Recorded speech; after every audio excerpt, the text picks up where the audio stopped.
Hello बच्चों, आज हम बात करने वाले हैं वेक्टर एडिशन के बारे में। देखना, पिछले लेक्चर में हम पढ़ चुके हैं टाइप्स ऑफ वेक्टर के बारे में। टाइप्स ऑफ वेक्टर क्या था, कितने तरीके के थे, तो जैसे याद करो थोड़ा सा, हमने बताया था parallel vector, anti parallel vector, equal vector, unequal vector और unit vector, zero vector, position vector, ये सारी बातें हमने बता दिया था। तो आज हम बात करने वाले हैं क्या, एडिशन ऑफ वेक्टर। अब देखना, अगर वेक्टर के एडिशन की बात करें तो ये अलग क्यों है स्केलर के एडिशन से, थोड़ा समझ लेना पहले।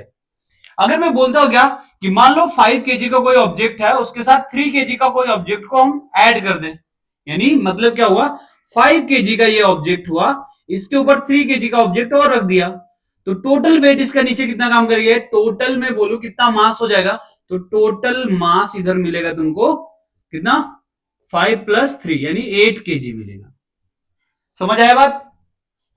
लेकिन यही चीज अगर मैं बोलूं क्या कि ये ऑब्जेक्ट है, इस ऑब्जेक्ट के ऊपर हमने इधर से फोर्स अप्लाई किया 5 न्यूटन का और इधर से फोर्स अप्लाई किया हमने 3 न्यूटन का, तो यहां से जो टोटल फोर्स बनेगा वो कितना बनेगा, 5 - 3 या +-3 इक्वल टू कितना बनेगा, 5 - 3 इक्वल टू 2 न्यूटन। मीनिंग क्या हुआ कि यहां पर 5 और 3 का एडिशन 8 आ रहा है और यहां पर 5 और 3 टोटल फोर्स हम निकाल रहे हैं तो कितना आ रहा है, 2 न्यूटन निकल के आ रहा है। इसका मीनिंग क्या हुआ, मीनिंग ये हुआ कि वेक्टर एडिशन स्केलर एडिशन से कहीं अलग है। स्केलर एडिशन में क्या करते थे, हम सीधे सीधे नंबर्स को ऐड कर लेते थे, जो भी स्केलर फिजिकल क्वांटिटी होंगे उनको हम सीधे सीधे ऐड कर लेते थे, उसमें वेक्टर लॉ ऑफ अलजेब्रा लगाने की जरूरत नहीं थी। लेकिन इसमें क्या, वेक्टर लॉ ऑफ अलजेब्रा लगाने की जरूरत है। वेक्टर लॉ ऑफ अलजेब्रा क्या है, इसका मीनिंग ये हुआ कि जो भी वेक्टर है उस वेक्टर के मैग्नीट्यूड के साथ साथ उसके डायरेक्शंस को भी कंसीडर करना, इसको हम बोलेंगे वेक्टर लॉ ऑफ एडिशन। ठीक है ना। अब देखना इधर, वेक्टर लॉ ऑफ एडिशन जो है ये इस तरीके से कुछ निकल, इसकी वैल्यू अगर मैं बोलूं और भी निकल के आ सकता है। जैसे मैं बोलूं क्या, देखना इधर, अगर 5 न्यूटन का फोर्स इधर से लगाया, 3 न्यूटन का इधर से लगाया, तो टोटल फोर्स कितना आ जाएगा, टोटल फोर्स आ जाएगा 5 + 3 यानी 8 न्यूटन।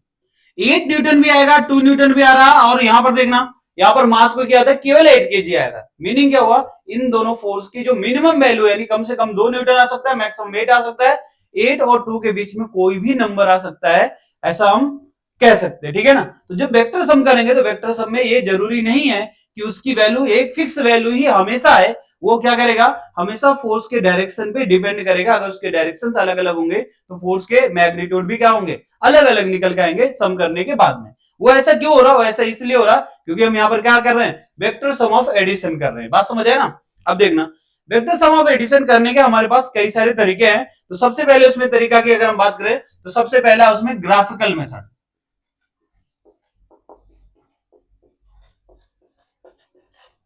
सबसे पहला ग्राफिकल मेथड है। दूसरा दूसरा एनालिटिकल मेथड है।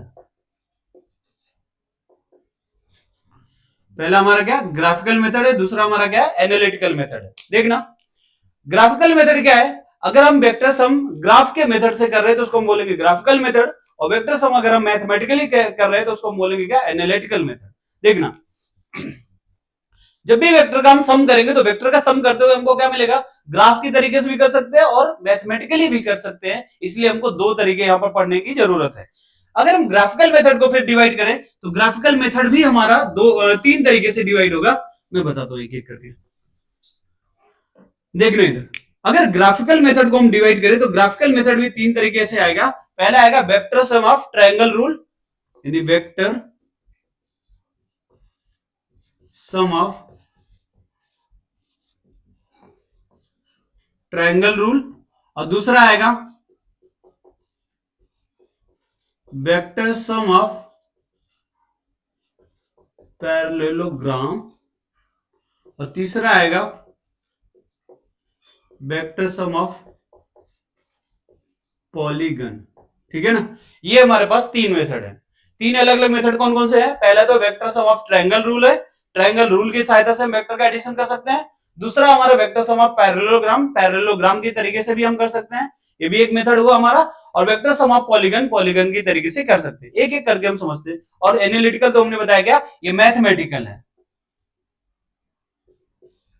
ठीक है ना, ये क्या है, मैथमेटिकल है। ठीक है ना। अब एक एक करके बात करें, सबसे पहले हम बात कर लेते क्या, vector sum of triangle rule. देखना इधर, वेक्टर सम ऑफ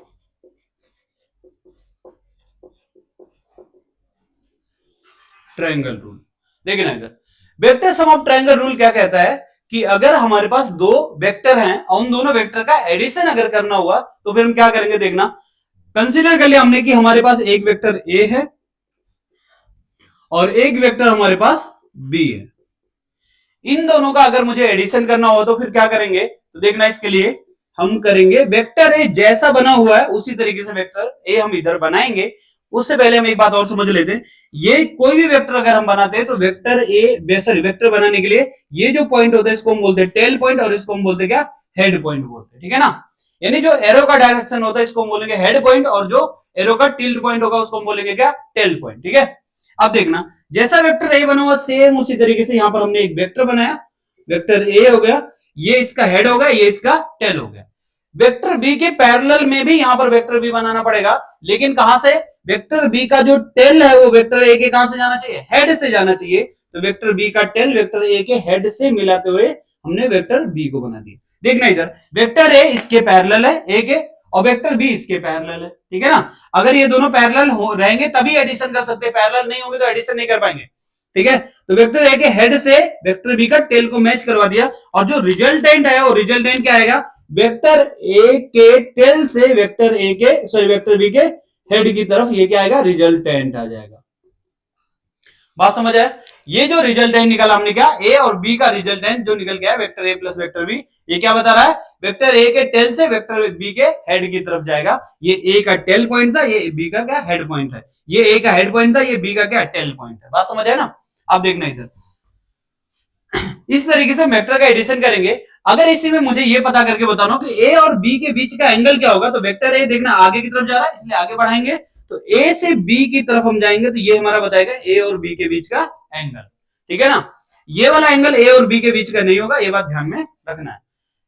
पहला, अगर दूसरा एग्जांपल देके तुमको समझाओ तो मान लो देखना इधर, मान लिया हमारे पास वेक्टर ए ऐसा है और वेक्टर बी कुछ ऐसा बना हुआ है। इन दोनों का सम करना हुआ तो क्या करेंगे, इन दोनों का सम करना हुआ तो हमने जैसा अभी बताया वेक्टर ए के पैरेलल में ही इधर वेक्टर ए बनाएंगे, तो वेक्टर ए के पैरेलल यानी वेक्टर ए के मैग्नीट्यूड के बराबर और डायरेक्शन के बराबर ही इधर हम वेक्टर बनाएंगे। और वेक्टर बी के मैग्नीट्यूड और डायरेक्शन को लेते हुए वेक्टर ए के कहां से, हेड से वेक्टर बी हम बनाएंगे, तो वेक्टर ए के हेड से वेक्टर बी बना दिया। इसका जो रिजल्टेंट बना वो रिजल्टेंट यहां से यहां जाएगा, वेक्टर ए प्लस वेक्टर बी हो जाएगा। इसको हम बोलते क्या, vector sum of triangle rule, ठीक है ना। कि इसको ट्रायंगल मेथड से हमने क्या किया, वेक्टर का सम कर लिया। यहां पर ए और बी के बीच का एंगल चेक करोगे तो इसको आगे बढ़ाते तो ये वाला जो एंगल होगा ए और बी के बीच का एंगल थीटा होगा।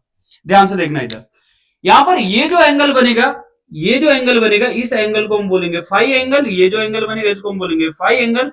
ये रिजल्टेंट और वेक्टर ए के बीच का एंगल है, ये रिजल्टेंट और वेक्टर ए के बीच का एंगल है। फाई एंगल को हम बोलते हैं क्या, डायरेक्शन एंगल भी बोलते हैं। फाई एंगल को क्या बोलेंगे हम, डायरेक्शन एंगल भी बोलेंगे। तो यहां पर अगर मैं लिखूं वेयर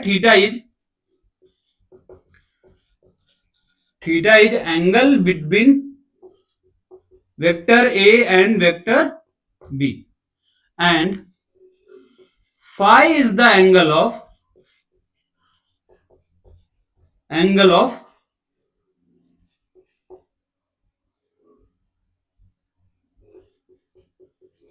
रिजल्टेंट एंड वेक्टर ए।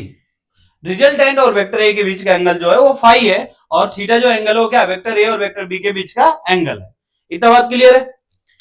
अब देखना अगली अगर हम बात करें तो ग्राफिकल मेथड में ही वेक्टर सम ऑफ पैरेललोग्राम करते हैं। वेक्टर सम ऑफ पैरेललोग्राम क्या बताएगा, ध्यान से देखना अगला हमारा क्या है, वेक्टर सम ऑफ पैरेललोग्राम।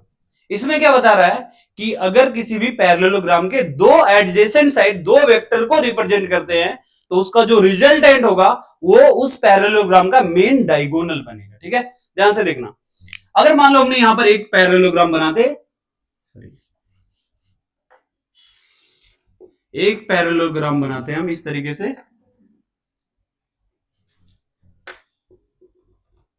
ठीक है ना। ये हमारे पास एक कोई पैरेललोग्राम है पी क्यू आर एस, ये हमारे पास एक पैरेललोग्राम है। इसका पी क्यू यानी ये वाला जो पार्ट है ये रिप्रेजेंट कर रहा है वेक्टर ए को और ये जो है ये रिप्रेजेंट कर रहा है वेक्टर बी को। तो इसका जो रिजल्टेंट होगा ये क्या होगा, इसका मेन डायगोनल होगा। यानी ये इसका रिजल्टेंट बनेगा और रिजल्टेंट की वैल्यू क्या, वेक्टर ए प्लस वेक्टर बी होगा। ठीक है ना, ध्यान से समझना। मीनिंग क्या हुआ, मीनिंग ये हुआ कि अगर दो वेक्टर हमने पैरेललोग्राम के दो साइड को रिप्रेजेंट किया, वेक्टर ए और वेक्टर बी, तो जो जो इसका रिजल्टेंट है वो रिजल्टेंट कहां से जाएगा, इन दोनों वेक्टर के बीच, यानी इसके डायगोनल जो होगा वो इसका क्या बन जाएगा, रिजल्टेंट बनेगा, यानी दोनों के बीच में से होकर के जाएगा। ठीक है ना, ध्यान से देखना इधर, यहां पर हमने बोला दो एडजेसेंट साइड, ये बात ध्यान में रखना है, दो एडजेसेंट साइड ही बनने वाले पैरेललोग्राम के, ये नहीं कि एक साइड ये ले लिया एक साइड ये लिया फिर रिजल्टेंट निकाल लो, ये और ये साइड सेम होंगे, ये और ये साइड सेम होंगे, बात समझ आया ना, इसलिए क्या दो एडजेसेंट साइड ही लेना पड़ेगा और रिजल्टेंट क्या बनेगा, उसका डायगोनल बनेगा। ठीक है, यहां पर अगर हम बात करें दो वेक्टर के बीच का एंगल क्या होगा, तो दो वेक्टर के बीच का एंगल क्या बनेगा, ये वाला एंगल बनेगा, दो वेक्टर के बीच का एंगल, और ये जो एंगल बनेगा ये बनेगा क्या, रिजल्टेंट और वेक्टर ए के बीच का एंगल, यानी फाई, जिसको हम डायरेक्शन एंगल भी बोलेंगे। यानी फाई कौन सा एंगल होगा, डायरेक्शन एंगल होगा, और थीटा कौन सा एंगल होगा, वेक्टर ए और वेक्टर बी के बीच का एंगल होगा। यानी दो वेक्टर के बीच का एंगल अगर बोला गया तो क्या बनेगा, थीटा बनेगा, और डायरेक्शन वेक्टर ए से कितना डायरेक्शन बना रहा है तो कितना बनेगा, फाई बनेगा। ठीक है ना, वेक्टर ए से रिजल्टेंट का डायरेक्शन क्या बनेगा, फाई बनेगा, ये ध्यान में रखना है। अगला हमारा तीसरा, वेक्टर सम ऑफ पॉलीगन। देखना, वेक्टर सम ऑफ पॉलीगन क्या कह रहा है, वेक्टर सम ऑफ पॉलीगन का मीनिंग ये हुआ कि अगर हमारे पास दो वेक्टर है तो उनका एडिशन तो हम सीख चुके हैं। ठीक है ना, कैसे कैसे सीख चुके हैं, वेक्टर सम ऑफ पैरेललोग्राम से, वेक्टर सम ऑफ ट्रायंगल से, दोनों मेथड से हमने क्या सीख लिया कि दो वेक्टर का रिजल्टेंट किस तरीके से निकालना है, तो वो तो हमने सीख लिया। लेकिन अगर हमारे पास, तुम सोचो जरा, दो से ज्यादा वेक्टर आ जाए तो क्या करोगे, मतलब तीन वेक्टर आ जाए, चार आ जाए, पांच आ जाए, 10 आ जाए, 20 आ जाए, ऐसे वेक्टर अगर आ जाए तो फिर हमको क्या करना पड़ेगा, तो उसके लिए फिर हमको आना पड़ेगा कहां, वेक्टर सम ऑफ पॉलीगन पे। ठीक है ना, वेक्टर सम ऑफ पॉलीगन ये कहता है कि दो से ज्यादा अगर वेक्टर है तो उनका एडिशन हम किस तरीके से करेंगे, उसको हम इसमें बात करने वाले। देखना, मान लिया हमारे पास दो या दो से अधिक वेक्टर है, एक वेक्टर हमारे पास ए है, दूसरा वेक्टर हमारे पास बी है, तीसरा वेक्टर हमने मान लिया हमारे पास सी है। इन तीनों वेक्टर का सम करने के लिए बोला गया कि इन तीनों का रिजल्टेंट किधर से होकर के जाएगा, तो तीनों का रिजल्टेंट निकालने के लिए ध्यान से देखना क्या करना पड़ेगा। सबसे पहला चीज तो ये ट्रायंगल सम ऑफ एडिशन, यानी vector sum of triangle rule को थोड़ा सा याद करो। Vector sum of triangle rule क्या कहता था, पहले वेक्टर के हेड से दूसरे वेक्टर का क्या जाना चाहिए, टेल जाना चाहिए। तो पहला वेक्टर जैसे बना हुआ सेम उसी तरीके से पहला वेक्टर बना दो, और दूसरा वेक्टर क्या करेगा, पहले वेक्टर के हेड से दूसरे वेक्टर का टेल, और जो डायरेक्शन जो मैग्नीट्यूड बी का वही डायरेक्शन वही मैग्नीट्यूड रहना चाहिए, तो ये हमने बना दिया वेक्टर बी। इसका जो रिजल्टेंट जाएगा, रिजल्टेंट कहां से जाएगा, यहां से जाएगा इसका रिजल्टेंट, तो ये रिजल्टेंट बनेगा R1 वेक्टर, और R1 vector equal to vector A plus vector b बनेगा। अब इतना काम खत्म नहीं होगा, क्योंकि अभी हमने कितने वेक्टर का सम किया, दो ही वेक्टर का अभी सम किया है। अभी हमको क्या, वेक्टर R1 के साथ वेक्टर सी भी सम करना है।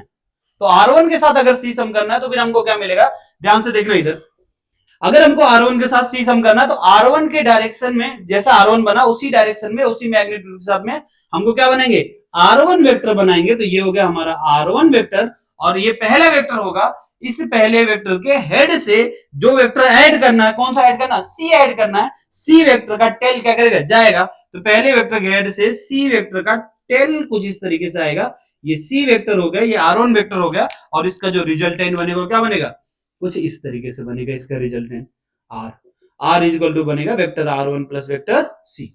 अगर मैं यहां पर लिखूं वेक्टर R की वैल्यू कितनी आएगी, तो वेक्टर R1 प्लस वेक्टर सी बनेगा। ठीक है ना, और R1 की वैल्यू कितना पड़ा हुआ है, R1 की वैल्यू देखा हुआ हमने वेक्टर ए plus vector b plus vector c, ये हो गया हमारा R1 वेक्टर। ठीक है ना, ये हमारा R वेक्टर की वैल्यू निकल के आ गई, vector R equal to vector A plus vector b plus vector c. ये जो रिजल्टेंट वेक्टर बना, ये क्या बता रहा है, डायरेक्शन बता रहा है कि जो तीनों का सम होकर के जो रिजल्टेंट जाएगा, वो रिजल्टेंट किधर जाएगा, इस डायरेक्शन में जाएगा। इस तरीके से हमको तीन वेक्टर का सम करना बताया। ऐसे ही अगर तुमको क्या चार वेक्टर गिवन हो तो सेम यही काम करना होगा। क्या इस R वेक्टर में कौन सा, यहां D वेक्टर अगर बना होगा तो D वेक्टर को क्या करोगे, ऐड कर दोगे। अगर एक और वेक्टर आ गया तो क्या, जो इसका रिजल्टेंट आएगा उसमें क्या अगला वेक्टर ऐड करोगे। इस तरीके से ऐड करते चले जाओगे। एग्जांपल देता हूं, देखना इधर, मान लो इसके साथ में एक और वेक्टर ऐड करना होगा, यहीं पर एक वेक्टर और हमने मान लिया कि हमारे पास एक वेक्टर है क्या, थोड़ा अलग सा करता हूं, ये वेक्टर डी, मान लिया वेक्टर डी हमने ऐड कर दिया, तो जरा देखना आर में अगर वेक्टर डी ऐड करना होगा तो हम क्या करेंगे, इसी को आगे बढ़ा देंगे, वेक्टर आर जैसा बना वैसा बना देंगे, तो ये हो गया वेक्टर आर, और डी अगर ऐड करना तो डी किधर ऊपर की तरफ गया है, तो डी यहां से इधर चला जाएगा वेक्टर डी, और इसका रिजल्टेंट ये बन जाएगा आर डैश, जिसकी वैल्यू होगी vector r plus vector d, और आर डैश की वैल्यू अगर मैं बोलूं तो वेक्टर आर की वैल्यू कितना, वेक्टर ए plus vector b plus vector c, और वेक्टर डी तो ऐड हो जाएगा, आर डैश की वैल्यू इतना आ जाएगा। ये 4 वेक्टर का सम बन गया। ऐसे ही 5 वेक्टर 6 वेक्टर जितने मन करे उतने वेक्टर का क्या कर सकते हो, एडिशन कर सकते हो, किससे, vector sum of polygon rule से। बात समझ आया ना। तो vector sum of polygon rule basically इसी के लिए था, किसके लिए, कि हमारे पास अगर 2 या 2 से अधिक वेक्टर्स है, उन सभी वेक्टर का अगर हमको सम करना होगा तो उन सभी वेक्टर का सम करने के लिए हम क्या करेंगे, ट्रायंगल रूल लगाएंगे 2 के लिए, और फिर ट्रायंगल रूल लगा करके जो रिजल्टेंट आया उस रिजल्टेंट में तीसरा वेक्टर ऐड करेंगे। ये रिजल्टेंट आया था, तीसरा वेक्टर ऐड किया, तीसरा वेक्टर ऐड होने के बाद फिर से रिजल्टेंट आएगा, और जो रिजल्टेंट है उस रिजल्टेंट में चौथा वेक्टर ऐड करेंगे, चौथा वेक्टर ऐड होने के बाद कुछ मिलेगा हमको। बात समझ आए ना। इस तरीके से हम करने वाले। तो ये था हमारा क्या, ग्राफिकल रिप्रेजेंटेशन, यानी ग्राफ की तरीके से हम किस तरीके से वेक्टर सम को रिप्रेजेंट करेंगे। तो वेक्टर सम को रिप्रेजेंट करने के लिए ग्राफ के कितने मेथड हो गए, 3। पहला vector sum of triangle rule, दूसरा हो गया हमारा क्या, vector sum of polygon rule, और तीसरा हो गया वेक्टर सम ऑफ सॉरी दूसरा हो गया वेक्टर सम ऑफ पैरेललोग्राम, और तीसरा हो गया vector sum of polygon rule. ठीक है ना। ये तीनों हमको ध्यान में रखना है। इसके बाद आगे जो आएगा वो आएगा हमारा क्या, एनालिटिकल मेथड। एनालिटिकल मेथड में क्या होगा, एनालिटिकल मेथड का मतलब होता है मैथमेटिकल मेथड। ठीक है ना। किसी भी वेक्टर को अगर सम किया, तो ये तो ग्राफिकल तरीका था कि ग्राफ के तरीके से किस तरीके से हम वेक्टर सम करेंगे, लेकिन अगर मैथमेटिकली तरीके से अगर मुझे करना हो तो किस तरीके से करेंगे, ध्यान से देखना। मान लिया हमारे पास 2 वेक्टर हैं, एक हमारे पास वेक्टर ए है और दूसरा वेक्टर हमारे पास वेक्टर बी है। इन दोनों का अगर रिजल्टेंट करें तो इन दोनों का रिजल्टेंट कहां से जाएगा, वेक्टर ए के टेल से वेक्टर बी के हेड तक जाएगा रिजल्टेंट, वेक्टर ए प्लस वेक्टर बी। ठीक है ना। अब यहां पर अगर मैं बोलूं वेक्टर ए और वेक्टर बी के बीच का एंगल कितना है, तो यहां से इसको क्या करोगे, थोड़ा सा आगे बढ़ाओगे, थोड़ा सीधा कर देता हूं मैं, थोड़ा सा आगे बढ़ाओगे, यहां पर जो एंगल बनेगा वो बताएगा क्या, वेक्टर ए और वेक्टर बी के बीच का एंगल। ठीक है। यहां से इसको मिला देंगे तो ये मिल गया, तो यहां पर देखना ये कुछ 90 डिग्री का एंगल बना, और कुछ अगर नाम दे दें तो एल एम एन ओ, ऐसा कुछ नाम दे दिया। ठीक है। तो ध्यान से देखना, अगर मैं तुमसे बात करूं तो ट्रायंगल एल एन ओ, ये ट्रायंगल दिखाई दे रहा है, एल एन ओ, ये पूरा ट्रायंगल, ये पूरा ट्रायंगल क्या है, राइट एंगल ट्रायंगल है। कौन सा ट्रायंगल है, right angle.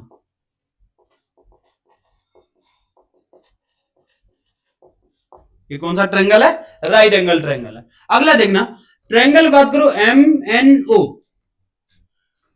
Triangle m n ओ, ये कौन सा ट्रायंगल है, एम एन ओ, ये पूरा ट्रायंगल कौन सा है, ये भी तो राइट एंगल ट्रायंगल है। कौन सा ट्रायंगल है, राइट।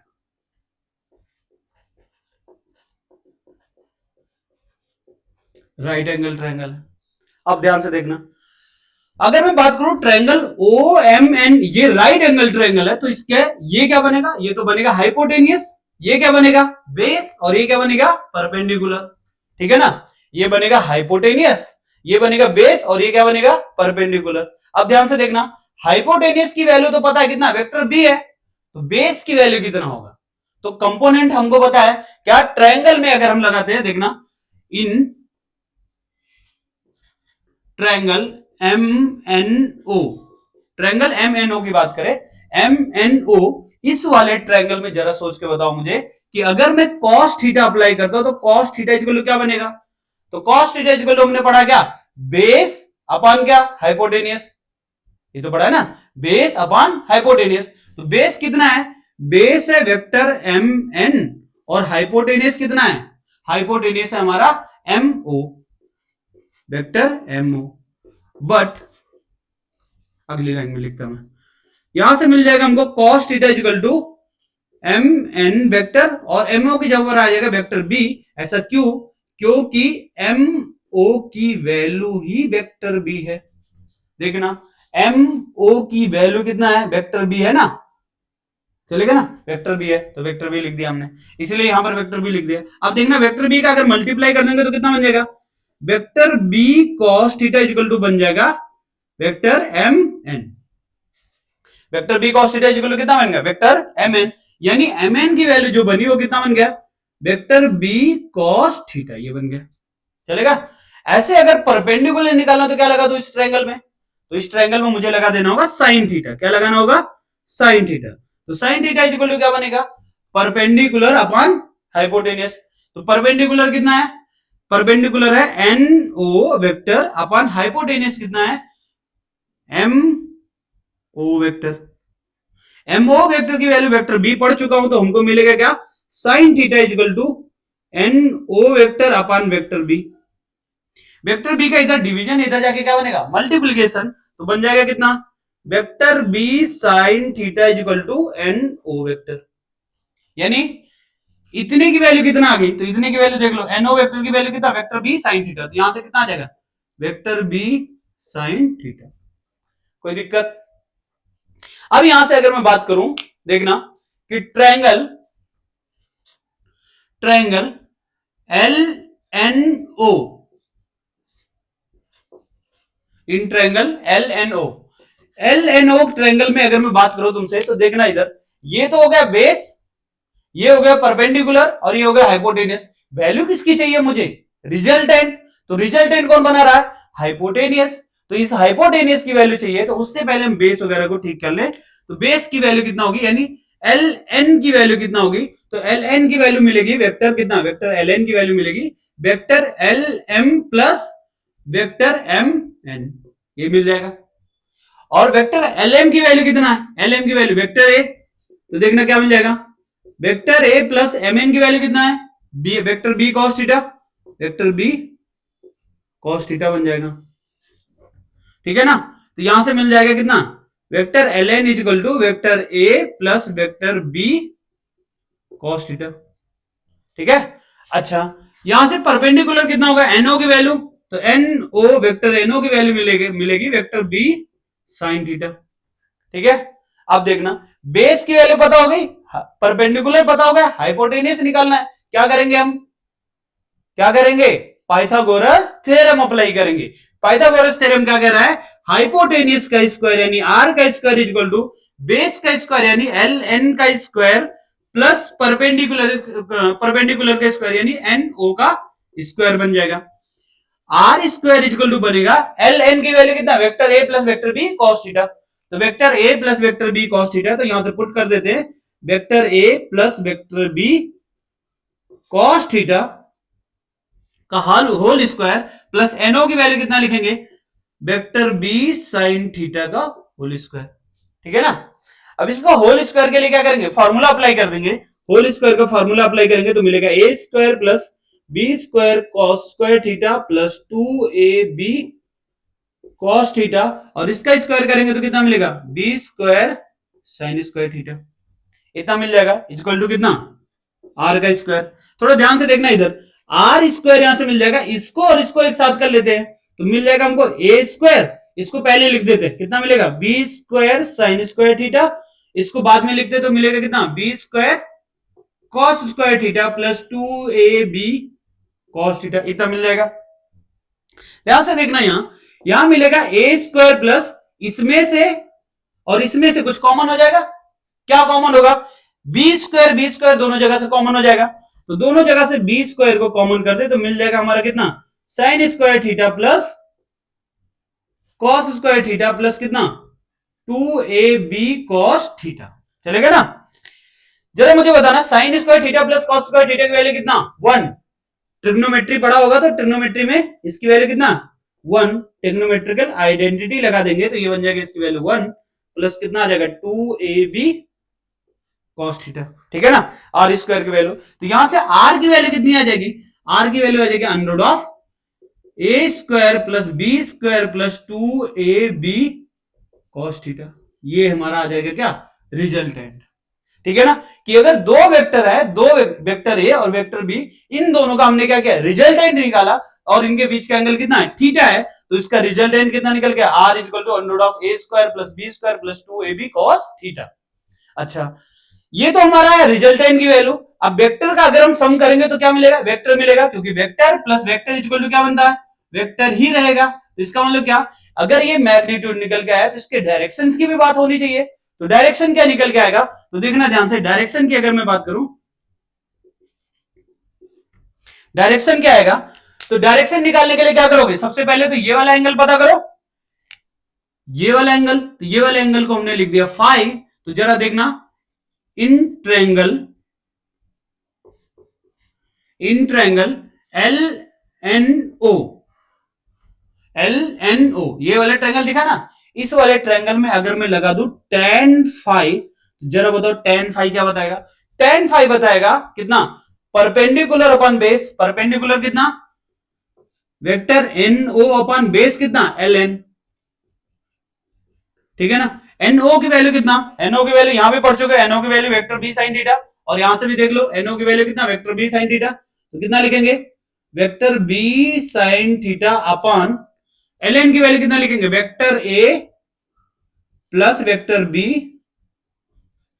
cos theta. तो यहां से तुमको मिल गया क्या, tan फाई की वैल्यू आ गई vector b sin theta upon vector a plus vector b cos theta. Direction निकालने का मतलब क्या, ये वाला एंगल निकालना है तुमको, ये वाला एंगल निकालने के लिए क्या करोगे, फाई इक्वल टू लिखोगे तो बनेगा tan inverse vector b sin theta upon vector a plus vector b cos theta. ये निकल गया डायरेक्शन। ध्यान से देखना, जब भी हम दो वेक्टर का सम करेंगे, दो वेक्टर का अगर हम सम करें तो दो वेक्टर का सम हमेशा वेक्टर ही मिलना है, इसीलिए दो वेक्टर का अगर हमने सम किया तो हमको क्या मिलेगा, वेक्टर ही मिलेगा। तो ये क्या है, ये उस वेक्टर का मैग्नीट्यूड है, दोनों वेक्टर को सम करने के बाद जो मैग्नीट्यूड है, यानी नंबर वैल्यू जो है, ये मैग्नीट्यूड को रिप्रेजेंट कर रहा है, लेकिन उसका डायरेक्शन क्या होगा, तो उसका डायरेक्शन ये रिप्रेजेंट कर रहा है, ये क्या बताएगा, डायरेक्शन, ये बताएगा डायरेक्शन ऑफ रिजल्टेंट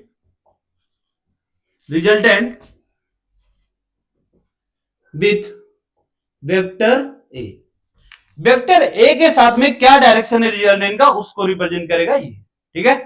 अब देखना, अगले लेक्चर में हम बात करने वाले हैं क्या, कि इसका जो रिजल्टेंट निकाला, उस रिजल्टेंट का अलग अलग एंगल पे मैग्नीट्यूड क्या निकल के आएगा और अलग अलग एंगल पे डायरेक्शंस क्या निकल के आएगा।